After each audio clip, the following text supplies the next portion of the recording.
بسم اللہ الرحمن الرحیم. السلام علیکم. I am Kani Sayyada from Behriya College, Majid, EAB1. I am your Urdu teacher. جماعت ہفتم مضمون اردو سبق دیہاتی اور شہری زندگی کا فرق بذریعہ مکالمہ نویسی. لیکچر 5. پیارے بچوں، ہمارے آج کے سبق کا عنوان ہے دیہاتی اور شہری زندگی کا فرق، جس میں ہم دیہاتی اور شہری دونوں زندگیوں کا موازنہ کریں گے اور ان کے فوائد اور رہن سہن سے متعلق آگاہ ہوں گے. نمبر 2، مکالمہ لکھنے کی تربیت حاصل کر سکیں گے. نمبر 3، دیہات سے شہروں کی طرف نقل مکانی کے اسباب سے واقف ہو سکیں گے. اور نمبر 4، روزمرہ کی پہچان کر سکیں گے اور غور و فکر کی صلاحیت پروان چڑھے گی.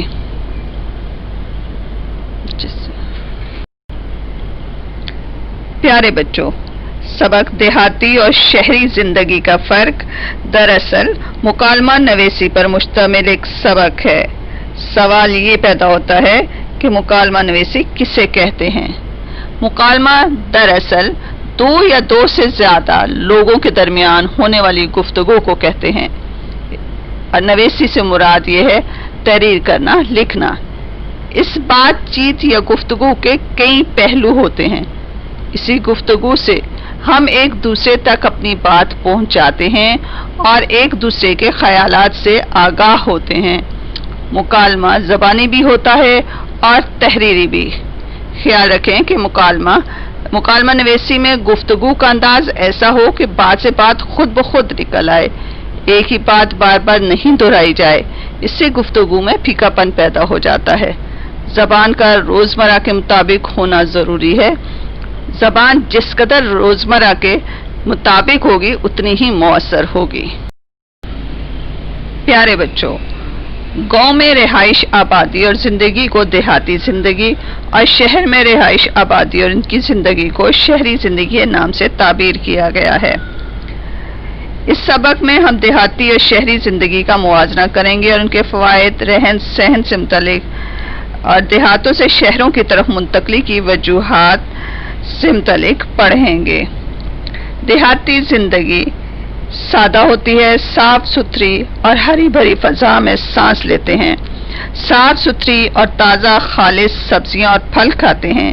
شام کو جلدی کھانا کھا لیتے ہیں، جلدی سوتے اور صبح سویرے اٹھنے کے لوگ عادی ہوتے ہیں، جو کہ صحت کے لیے انتہائی مفید ہے.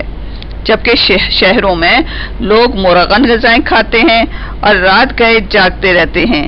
اسی لیے گاؤں والوں کی صحت شہر کے لوگوں کے مقابلے میں بہتر ہوتی ہے اور وہ صحت مند ہوتے ہیں.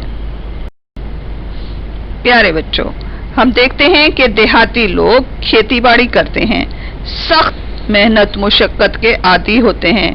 عورتیں بھی سارا دن کاموں میں لگی رہتی ہیں اور مردوں کے ساتھ کھیتوں میں بھی کام کرتی ہیں. جانوروں کی دیکھ بھال میں بھی ان کا ہاتھ بٹاتی ہیں. جبکہ شہروں میں جسمانی مشقت کے مقابلے میں ذہنی مشقت کا کام زیادہ ہوتا ہے، اور گاؤں والوں کی طرح اس قدر انہیں جسمانی مشقت کے کام نہیں کرنے پڑتے. اس لیے گاؤں کے رہنے والے دبلے پتلے اور صحت مند ہوتے ہیں. بچوں، پہلے کھیتی باڑی کا سارا کام بیلوں سے لیا جاتا تھا، مگر جدید اور مشینی دور میں ان کی جگہ اب مشینوں اور جدید آلات نے لے لی ہے. مثلا ٹریکٹر کی مدد سے زمین کو نرم کرنا، بیج بونا، فصلوں پہ اسپرے کرنا اور فصل کی کٹائی وغیرہ تک تمام کام بآسانی کم وقت میں تیزی سے مشینوں کے ذریعے انجام پا جاتے ہیں.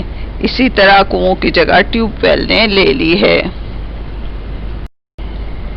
بچوں، دیہات چونکے کھلے اور جگہ کے لحاظ سے وسیع علاقے پر مشتمل ہوتے ہیں، اس لیے وہاں لوگوں کے گھر بھی کھلے کھلے ہوتے ہیں. جبکہ شہروں میں جگہ کی کمی کے باعث گھر تنگ، بند اور کئی منزلہ ہوتے ہیں. کئی عمارتوں میں تو سورج کی روشنی ہی نہیں پہنچ پاتی، جس سے ہڈیاں کمزور اور بھربھری ہو جاتی ہیں اور وٹامن ڈی کی کمی کا لوگ شکار ہو جاتے ہیں.